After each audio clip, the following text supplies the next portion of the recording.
Hey, this is Brent Jensen. You're listening to No Sleep Till Sudbury, the show where we talk about the music that makes your skin vibrate. And today on the show, I welcome a man who needs no introduction. It is the legendary Kim Mitchell. Kim, how are you, man? I'm good, Brent. How are you doing today? I'm doing great. Thank you. Thanks for doing this. I really appreciate it. Oh, my pleasure. It's nice to chat with you. Thank you. So, Kim, as you know, I'm a big Max Webster fan, Kim Mitchell fan. A lot of my friends are too. I wanted to tell you a story before we got started here. 2 weeks ago, my neighbor John and I were sitting in his backyard, adequately distanced, of course, for COVID. We're listening to Million Vacations, and we're talking about how Max Webster's music is kind of synonymous with summer. You know, it's just got that vibe. And the next day, I played Night Flights on my radio show. And so I texted John to let him know that I did that. And his response was, "Well done. You gave the world a gift." I thought that was really cool. Wow. He's a massive Max Webster fan. He told me that when he read in the Star that Max Webster was breaking up, he spent the weekend in his bedroom sulking. Oh, no. So did I. I spent a couple weeks. I spent every weekend for a whole month, I think, maybe. Yeah. Well, that's really cool. I love hearing Max Webster stories, Brent. Yeah. And it's funny. I didn't realize there were so many Max Webster stories until when I was in my solo career, and one of the drummers went, "Do you notice something about everybody that comes up to you and says hello?" And I'm like, "Well, what's that?" And he goes, "Everybody has a Max Webster story." That's true. And it's humbling, you know, that you were part of somebody's musical fabric in their life, just a small little piece, along with other bands and other, you know, lots of musical experiences. But it's something that they remember. So that's very, very humbling to me. That means probably. I'm not saying that gold records aren't important and platinum records and Juno Awards and stuff, but that's the stuff that you sort of go, wow, because you're directly talking to one of your fans. So, you know, yeah, it's pretty cool. So thank him for that. Oh, I definitely will. And you know, before we got started with the show here, I was telling you the story about my buddy Ian O'Malley, who grew up in the Maritimes and went on to be a popular on-air personality in New York City. And you know, it's not uncommon for him to fraternize with people like Springsteen and, you know, Carly Simon back in the day and that sort of thing. But I got him a guitar for his birthday, and I had you sign it. You remember that? I brought it down to the studios, and you're his guy. Like, he, above all, loves Kim Mitchell, has never met you, wants to. You know, Rockland is his favorite tune. He's a huge fan. Oh, that's so nice. Yeah, that's so nice. You know, I'm proud of that record too, Rockland. I remember Burton Cummings said to me once, and I wouldn't think he would have any of my records, but he goes, "Man, Rockland was back in the days of iPods." He said, "That thing's been on my iPod for like ever." He said, "I just love that record." Ah, nice.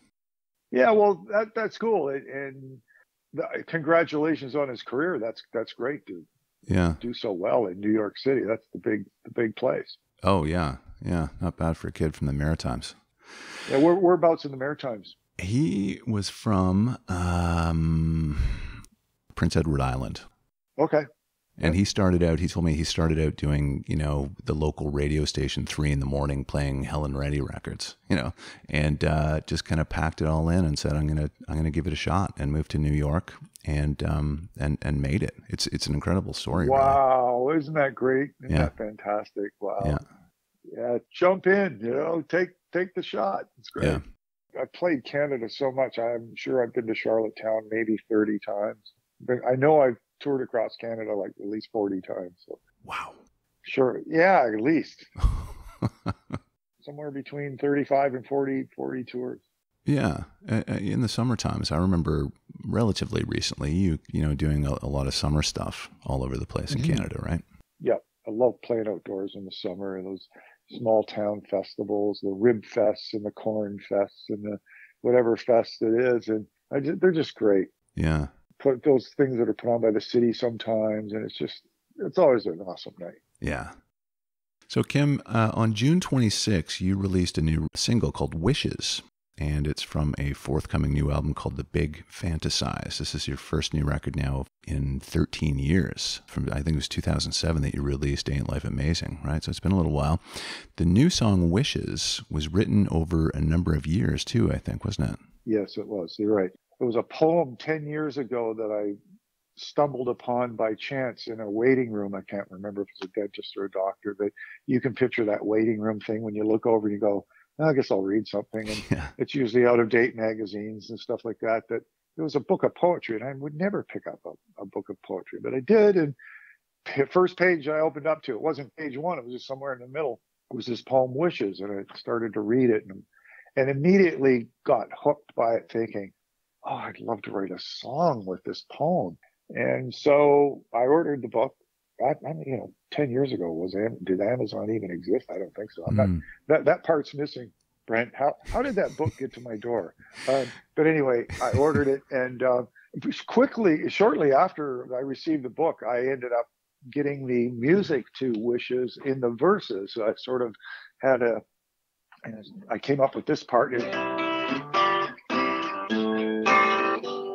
Sort of the verse chords. And loved it, but quickly realized that, okay, this poem is really complete. Like, it's a complete thing. It's just so beautiful top to bottom. It ends beautifully.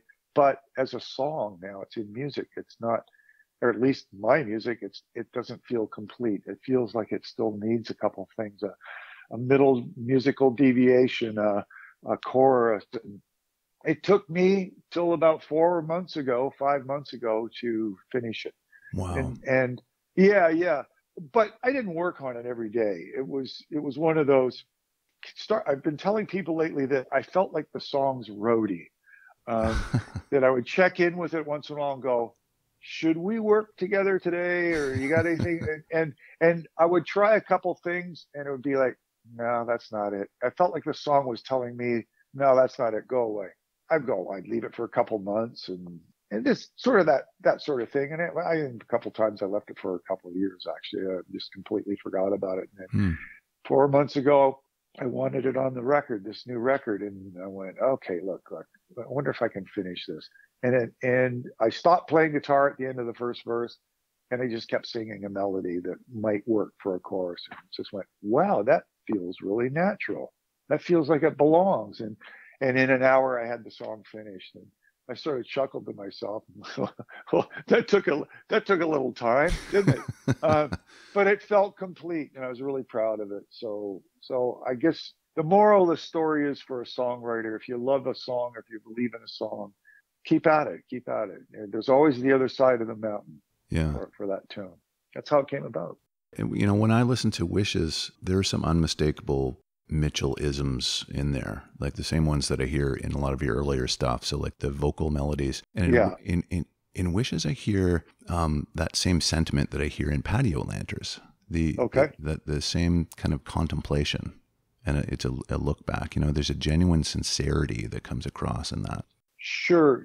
And what you're speaking about, I believe, Brent, is something that I have worked on as a songwriter, which is, there's songs to pop your veins out in your neck and really put a lot behind them. And there's other ones that you just relax and you open your mouth and you sing very relaxed. Yes. And put your heart into it, but it's not emotional. It's not like that. It's just, hey, da da da da. Patio Lanterns was like that. And oddly enough, I noticed that with Frank Sinatra. Oh. And I would never compare myself to him, but it's a lesson that we learn all the time from people before us. And I just noticed, I went, wow, he's just so amazing. What's one of the things that he's amazing at? And that's what I noticed. It was like, well, he's so relaxed. He's not going way above his range. And if he does, it's a short moment, and he sings out of tune and owns it that way. Yeah. Robert Plant made a career out of sliding underneath a note and singing it flat and moving. Oh, it's just beautiful stuff. Yeah, that's a great point. The plaintive delivery of Patio Lanterns, I think, is its real charm, right? I would say the same of Wishes. You're right. It's not overwrought. And Brent, it's not something I do easily either, because Patio Lanterns took 3 days to sing in the studio. I kept coming at it and going, no, that's not it. And I'd sing it for an hour and I go, I don't have it. Wow. And we'd try it later in the afternoon. We work on other stuff and shake it like a human being. Yeah. And I'd come back and do it again. And it took 3 days before I went, okay, that's good. And to this day, I still want to go back and sing it again. No. Yeah. Wishes, not so much. I'm really happy with the vocal on Wishes, and I love the lyrics. And it just seems so timely right now. Yeah. The lyrical content on that song. And yeah, no, you're right. Yeah. Well done. That's thank you. Yeah. Available now. What is the ballpark for the new record coming out? Do you have any idea? I don't. I wish I could tell you in a month or in 2 months. I'm thinking for sure this year. Mm-hmm. I can't. But once again, we're working as a team on this. But there's a label manager and myself, and I'm just not sure. None of us are sure what to do yet. Because in a perfect world, I lean towards, when they say, well, what do you think, Kim? I go, well, I would love the whole thing to be back on, like we're playing in sweaty rock and roll rooms, and then the record comes out and we can have stuff at the gigs and we can play a couple tunes live. But once again, I'm all about giving people what they want to hear too. Yeah. So, but it may not be like that for a year, 2 years. I don't know. I mean, people are saying, oh, okay, your gigs are moved to 21 next year. Well, who says that it's going to be safe to get on a plane and sit in a hotel room and a gathering of 1,000 people to 10,000 people? Who says that that's going to be cool? Exactly. Yeah. It's a mystery. Well, we'll see. So we'll play it by ear, and at some point we'll just go, let's get it out and let people enjoy it. So that could happen too. Well, the good news is that is the case. It is there, and it is coming, so. It's all ready to go. A full-length studio album and some live tracks too. Awesome. Oh, that's cool. Yeah. What are they? Yeah. It's a little bonus. Picture if it's on vinyl, there'll be the studio record, and then there'll be another piece of vinyl in there with some live stuff on it. Oh, that's great. That's really great. Yeah. Awesome. Now, the stuff that was live that we're doing was in front of a very small audience. It was done at a recording studio, in fact. It was, I'm going to say, maybe 50, 60 people, tops, in the audience. Mm-hmm. Yeah, so, yeah. But fun. So, yeah. It's plowing along, man. It's the energy of the band's right there. Awesome. I can't wait to hear that. That's great. Rock and roll in all its imperfection. That's the best kind. It's a beautiful thing, man. That is the best kind. That's my favorite. Old vintage Rolling Stones. The mistakes left in. I love it. Well, also there's a lot of there's bands, Rival Sons. They're right in that headspace too. Like let's bang this off in one take. It's like, well, your vocals off there a bit. Well, he sings amazing, but it kind of speeds up there a bit. Yeah. It's expressive. Rock and roll is supposed to be expressive. Exactly. That's where the authenticity comes from. We're not pressing a space bar, and there's that kind of music too, which is valid. Yep. So speaking of music, my friend, we have got your 5 songs here. Okay. They are good. I got to ask you a question. Your first one is Van Halen Dreams. Now, does this mean, Kim, that you are a Hagar guy and not a Roth guy?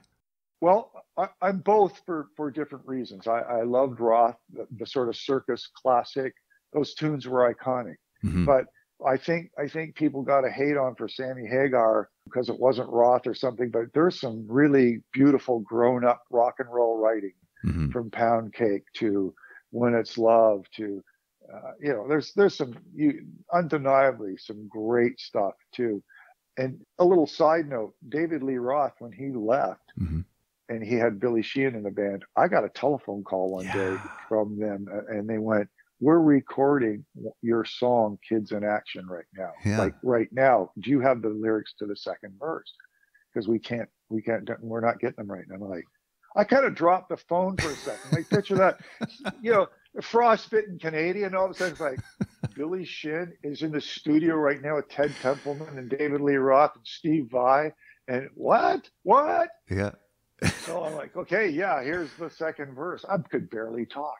And then it got bumped off by Tobacco Road at the end, so it was my almost moment. but Hagar, and then I met Eddie and Sammy Hagar. They came in our dressing room after we opened up for them. Oh, cool. Remind me of a funny. I have a good story about that actually. But Dreams. We'll talk about the song. But first, I'll just you can edit this out if you want. But no, take your time. This was a funny moment. Eddie, we played with him in Rochester, and my lighting guy and my sound guy and I'm on side of the stage, on Eddie's side. And they're playing away it's an afternoon show. And Eddie has his like sort of amble case, picture amble case with all these different drinks, like Gatorade, there's water, there's this or that, there's probably Jack Daniels, whatever there was. And he comes over and he runs over in between a song, and we're kind of standing there, and he goes, and he says, he looks at us all, he goes, "Oh my God," he says, "it sounds like shit up here today." And my lighting guy goes, "Oh yeah, you should hear it out there." and then he puts this big look at his face like, "What?" Because oh no! It's like I looked at my lighting guy and I went, "Dude, what did you just say?" Like, what? Oh my God! Oh man, that's so funny. Anyway, okay, so Dreams. I loved that song. I love when Eddie plays keyboards too. Yeah. I love him as a writer in this, and the song to me just gets up and goes. It's the musical equivalent of getting on a drag strip and just like, like flooring it and going as fast as you can in a quarter mile. I just love everything about it. And I love in Dreams, there's a little musical section, a little solo section where he deviates harmonically. The chord changes or go a little bit different right before Sammy comes back in. And it's one of those vein popping songs, like Sammy's popping his veins during it, which he was really good at. And it's just the speed of it and the positiveness of it. There's just something that washes over me about that song that I have to turn it up. And in my radio career days, whenever we played it, I'd have the headphones on. And if there was work to do, I'd go, "Just a minute, give me a second." And I'd crank the headphones. I'd just sit there and dancing around the control room and singing the tune. Yeah. That's great. Well, when you were at Q, you had a space that was visible from the street, I remember. Yeah, there was a while there we broadcasted out of the Hard Rock Cafe at Yonge and Dundas. Yeah. So it's a Shoppers Drug Mart now. I know. It's so sad. Yeah. I know. It's awful. But go ahead. So, no, I was just going to say that story about kids in action is a great one. And I had read about that probably about 2 months ago. And I don't know, Ted Teppelman's new book came out. I don't know if you knew that was out, but he talks about that. Because he produced that record for David Lee Roth. He did. And Billy Sheehan, that was almost going to be on the record, Kids in Action. I thought that was really cool. I didn't know that. He tells that story in the book, which is really neat.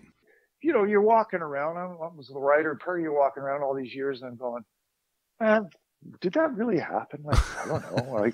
Like, and then Billy Sheehan, only a few years ago, he goes, "I have something for you." And I was like, "What?" He goes, "I got the track sheet. Like, I found the track sheet." So he sent me the track sheet, and there it was, like, Kids in Action up top, David Lee Roth, and it had the kick drums. A track sheet for your listeners is, where the kick drum is, where the guitar is, what track this is recorded on.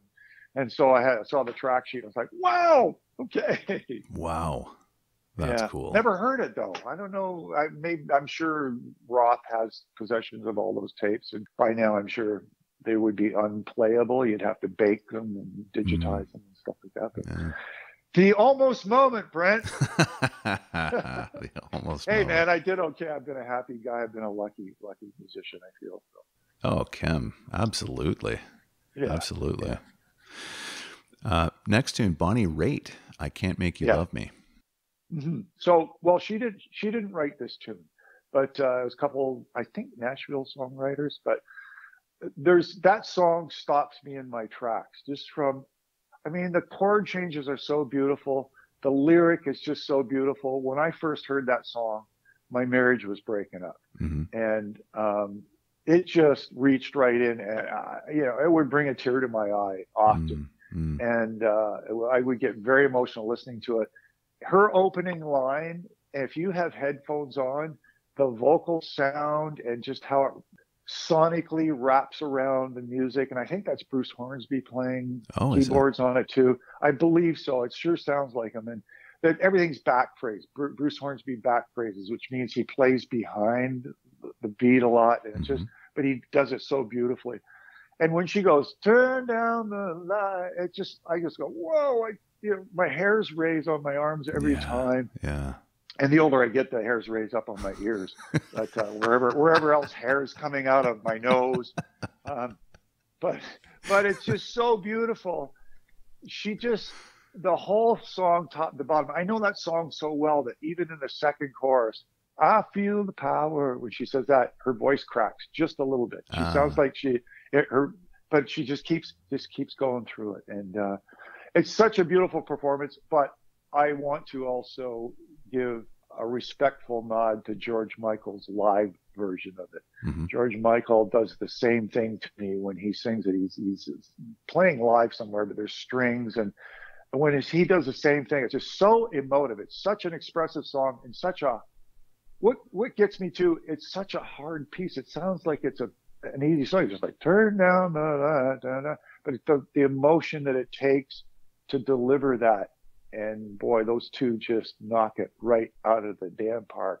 Freaks me out. Okay, sorry, did I go on too long there? You know what, Kim? That's exactly what I'm looking for. That was right. Yeah, absolutely fantastic. Okay, so I urge your listeners, of course, you probably have heard the Bonnie Raitt version, or if you're a younger music fan, listen to Bonnie Raitt, because there's a whole lifetime of hurt and just living life in that song. This is a woman who has been up and down and over to hell and back, and it comes out. It takes, sometimes a song like that takes an older person who's been through a lot of stuff in there. It takes what I'm trying to say. I know exactly what you're talking about. And same thing with George Michael. It is so amazing, so emotive. So yeah, both versions are awesome. Oh, brilliant, Kim, brilliant. Thank you. So we talked about this before the show started. Kacey Musgraves, your next song, Slow Burn. This is an excellent pick, just because I was kind of almost surprised that it was on here, because this song really makes my skin vibrate too. Yeah. And it's relatively new. Melody. Yeah. First of all, I love her because she's a rebel in the country music world.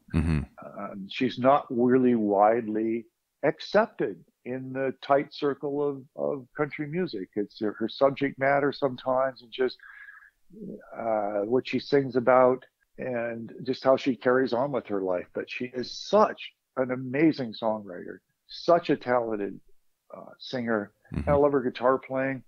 And this song I first heard, there's another artist here in Canada, her name is M. Griner, and we're friends. Yeah, M. Griner. She sang with Bowie, and we're good friends.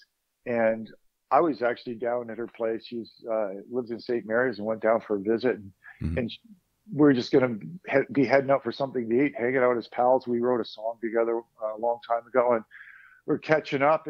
And she had that, all of a sudden that song came on, just, a Bose speaker somewhere. And she's upstairs, like, oh, I'll be right back. I'll be down, and then we'll head out. And listen, I'm going, oh my God, listen to this song. Like, who is this? I hadn't even heard of her yet. I'm like, what is, wait, whoa. And when Kacey hits the chorus, this is what I'm stressing. Melody. Yeah. They're kind of normal chords, but what she does with the melody, slow burn. Yeah. I was like, wow, that's just genius. Like, it's amazing. And once again, it just made my skin jump. And of course, Anne comes down. She goes, okay, let's go. And I'm like, who is this? Who is it? She goes, oh, it's Kacey Musgraves. I'm like, okay. And I dove deep down into the rabbit hole with her, just like, I got to know about this person. And she's just so talented. I'm glad you like it too. Can you imagine someone listening to Kacey Musgraves and going, nah, I don't see it. No, like, what? You just can't, right? My first exposure to her was, I think it was 2 years ago. This came out, I want to say 2018, but I was watching Saturday Night Live, Kim, and she was the musical guest, and and she played this, and I just thought, like, the verse chords are this really nice change. There's only 4 of them. I think it's like an A to something, and then a G and whatever it is. But like, just if it's a 4 change, rotation cycle. Yeah, but it's just this, I don't know. I just thought, wow, this is going somewhere really cool if it continues, right? The atmospheric aspect of it. She had strings in the background and the lights were down. Like it was almost like it was very non-traditional to me. It wasn't at all what I was expecting. It was almost like it kind of reminded me of that same sentiment that Counting Crows used to be really good at in the late 90s, you know? Yeah, yeah, no, I agree with you. And once again, it's one of those songs that is not vein popping. It's a relaxed, emotive, expressive song that's just beautiful. And her band really gets her. So I think I may have seen that online after the same performance you're talking about. Yeah. It. I'm always amazed that I'm not amazed. I mean, it's what a musician's job is to pick up what this artist, the emotion that this song is trying to deliver, as opposed to, I'm going to come up with a really cool part. There's a guitar player I love. His name's Tom Bukovac, and he's a Nashville session guitarist. And he talks about doing Nashville sessions with all these stars, and he goes, they can every musician can dial in their own mix in their track. And he goes, the other guitar players, I'll listen to their mix, and it's like, they got the vocal way down because they're, working on a part and they're coming up with all this clever playing. He goes, I crank the vocal. Every note that I play is wrapped around the emotion of the vocal and what the artist is trying to sing. And I think that Kacey Musgraves' band does a fantastic job of that. Yeah. Yeah. No, I would agree. When that bass comes in, it's just, man, it just takes you to another place, right? Yep. Love it. Okay, here's another good pick. Archangel, Sent by Angels. This is 92. Charlie Sexton. Yeah, this is early. Yeah. Well, Doyle Bromhall, too. Yeah. Doyle Bromhall II. I've seen Doyle play a couple times in a small town north of, Peter's Players north of Toronto. There's a guy who just transformed his house into his garage or something, into a little concert hall, and when, what does it hold? Not even 100, maybe 100 people. Maybe. Something like 60. That. Yeah. But it's pricey to get in, but it's when an artist is rolling through Toronto or wherever, it's they have a night off. It's like, well, you want to come up? I'll pay you this, and we'll sell the place out. A lot of artists love doing it. Anyway, I loved Archangels because Doyle Bromhall is one of my favorite guitar players in the world. I would pick him over many guys all the time. It's not because of his chops.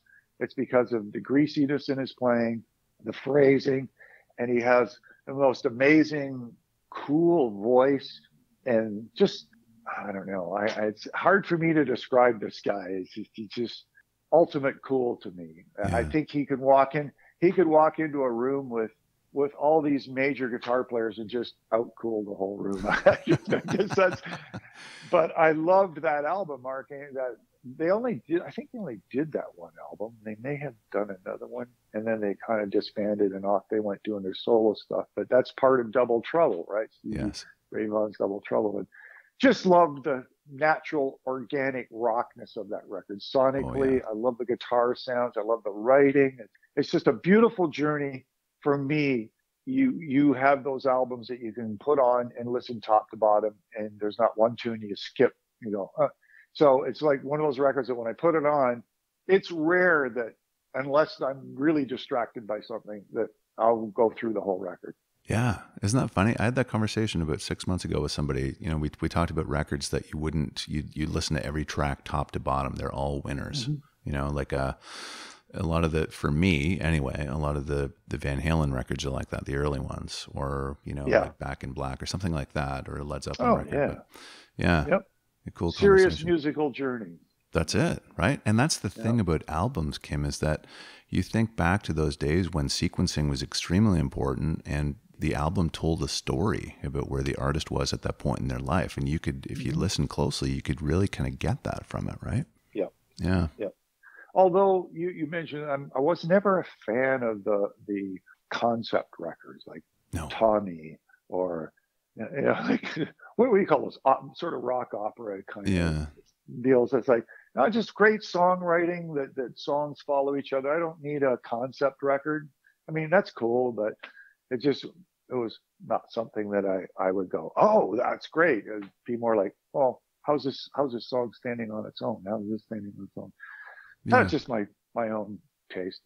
No, I agree. I think that those things were a little bit too involved, and I think that there was kind of an overreach on a lot of those. I just, they almost spited themselves, I found. It was almost like a try too hard moment for artists. And please, I'm not slamming Tommy. I even though it sounds like it, one of my favorite albums is by that band, which was Live at Leeds. That's one of my favorite rock albums of all time. And actually, I played at Leeds with Black Sabbath. Oh, no way. For them. Yeah, it was the scariest gig I'd ever done. We played with Black Sabbath at Hammersmith Odeon. I think we did a couple nights with Black Sabbath at Hammersmith Odeon in London. We also did, I think, 3 nights there with Rush. And we were going to go back and do our own gig. We were sort of getting into that zone of going over to Europe, England, UK, and Europe to play some gigs on our own. That's when we broke up. But Black Sabbath in Leeds, it was the scariest gig. I think I was hyperventilating before we went on. Oh, really? Picture like an underground parking lot kind of vibe. Yeah. Just cement, and then those sort of iron pillars that's holding up some kind of cement roof. Yeah. And you're kind of standing backstage, and it's kind of hazy and dusty, and they open the doors, and the most ridiculous looking audience started to just run for the stage. Like this is a long time ago, like piercings and, stuff on their face and, studs sticking out. And it's like, they're like at the front of the stage going, yeah. This is like a couple of, an hour and a half before Black Sabbath is on, and I just stopped my tracks and went, man, I'm just a frostbitten Canadian. I'm terrified right now. And I went back I remember going back to the dressing room saying to the guys, have you seen this audience? And they're like, no, what's up? I said, they're gonna kill us. They'll eat us alive. This audience. We're not gonna get out of here. And oddly enough, my knees were shaking for the first song or so, but then they started to rock out with us. So we went okay. That's good. And actually, Black Sabbath too, when they recorded here in Toronto, Max Webster was doing our 3rd record, Mutiny Up My Sleeve, and they were in the main studio, and they came over and went, "Do you want to come in and hear a playback?" Oh, wow. Sure. So we all sat around and listened to a playback. Ozzy, his dad was sick at that time. Yeah. And he was in the lounge. He didn't come in, but it's funny stuff. That's great. Yeah, that's nice of him. Yeah. Sorry, I got a million stories. It's just remembering them, man. This is Kim. This is the place to tell those stories, my friend. Okay. Yeah. Wow.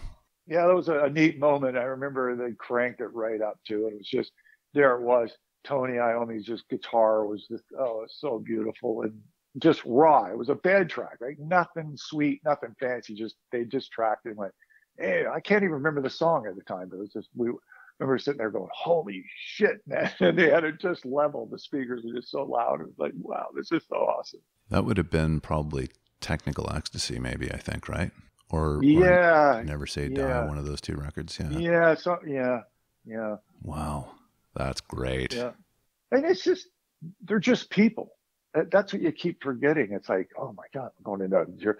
But they're just kind of guys chilled out. They're musicians. And same thing with Ozzy. Like in the lounges, like I said, I'm pretty sure his dad was sick at the time. And he's like kind of on the phone, and he's off the phone. He's kind of pacing, and he's making a tea and that kind of stuff. Just being a dude who's concerned about his dad. And says a couple things about it. Yeah. Anyway. Wow. Okay, last tune here, Kim. It's Don Henley and the Boys of Summer. I know. This is great. I like the song. Well, it's a prolific songwriter. He's so good. And I mean, I've been to California, and it just reminds me of California. And it's just got that vibe. And once again, it's just a well-written song. Mm-hmm. It was a big hit. And Don has some people that might not like him that well, but I think he, in the music business, he's really stood up for musicians and publishing rights and all the good stuff. He goes to town for it. He goes to bat for all musicians, and not just himself. And it's just the tune. I just love it. For some reason, it comes on. It was one of those songs again in my 11-year radio career would come on, and I'd be cranking up the headphones. I can feel you after the morning. So I just sort of picture California, the beaches, and stuff like that. It's a beautiful thing. The energy that music translates. It's just I'll never stop being fascinated how a song can take you to a different, just take you away. Mm-hmm. Yeah. Yeah. Yep. No, Kim, that's a great list. And Cool. very well Thank done. you. Yeah. I wish that we could go on and on and on. This has been a great conversation. Well, I've enjoyed it, Brent. I really appreciate the chat. Very Yeah. nice speaking with you. No, very nice speaking with you. Thanks very much. It's a genuine pleasure of mine. As I said, I'm a big fan, and I wish you all the very best. Thank you for doing this. It's been fantastic. All right. And you as well, and hopefully you stay healthy. We all stay healthy. Yeah. All right. Okay. Right, Thanks, Kim. Take good care. Bye-bye. All right. Bye-bye. You too, man. Thanks. All right. This has been No Sleep Till Sudbury with Brent Jensen and my very special guest, the legendary Kim Mitchell. Till next time, folks. Take good care. Brent Jensen is the best-selling author of No Sleep Till Sudbury, Leftover People, and All My Favorite People Are Broken. All titles available in stores and on Amazon worldwide.